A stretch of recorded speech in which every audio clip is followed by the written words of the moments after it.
तर नमस्कार मित्रांनो, आपला आवडता चॅनल बीएमसी कामगार येथे आपले स्वागत आहे आणि आजच्या ठळक घडामोडी आपण जाणून घेऊया. इंटरनल बीएमसी बृहन्मुंबई महानगरपालिका बातम्या संदर्भात.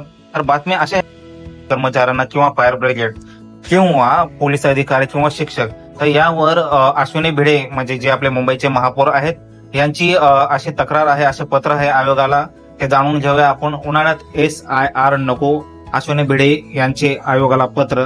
तर या विषयावर सध्या राज्यात जनगणनेचे काम सुरू असल्याने प्रशासनातील कर्मचारी आधीच व्यस्त आहेत. एकाच वेळी जनगणना आणि SIR प्रक्रिया राबवावी लागल्यास कर्मचाऱ्यांवर अतिरिक्त ताण पडेल आणि दोन्ही कामे प्रभावीपणे पार पाडणे कठीण होईल. यामुळे असे पत्र दिले आहे आयोगाकडे अश्विनी भिडे मॅडम यांनी. तर हे आपण जाणून घेतले आहे. या व्यतिरिक्त आपण आणखी एक जाणून घेऊया. तर माहे 2026 मध्ये मानव संसाधन कार्यप्रणाली इनपुट संबंधित कामकाजाकरिता दिनांक 15/5/2026 पर्यंत उपलब्ध राहील, त्याच्यानंतर ते राहणार नाही असे या न्यूज मध्ये दिले आहे. आणखी एक न्यूज आहे की जीएसटीचे हे काय आहे. राज्यातील 29 महापालिकांना जीएसटी भरपाई पोटी 5,585 कोटींचा निधी. मुंबई महापालिकेला सर्वाधिक 2,587 कोटींचा निधी असा मंजूर होत आहे.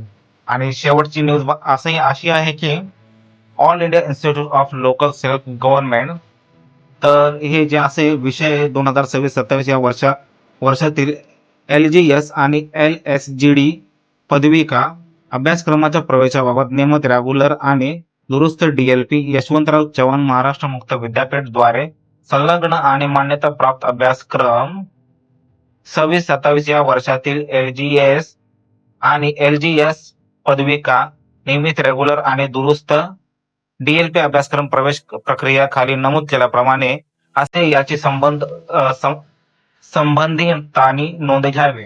नियमित रेग्युलर अभ्यासक्रमाचा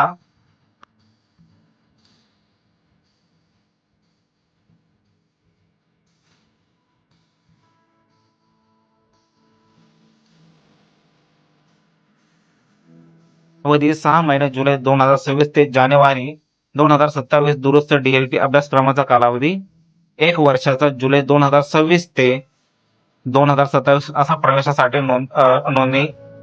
तर या चार्टद्वारे आपण हे पाहू शकता की ही जे आहे ही वेबसाईट आहे आणि हे यांचे चार्ट आहे जिथे आपण रजिस्ट्रेशन करू शकता.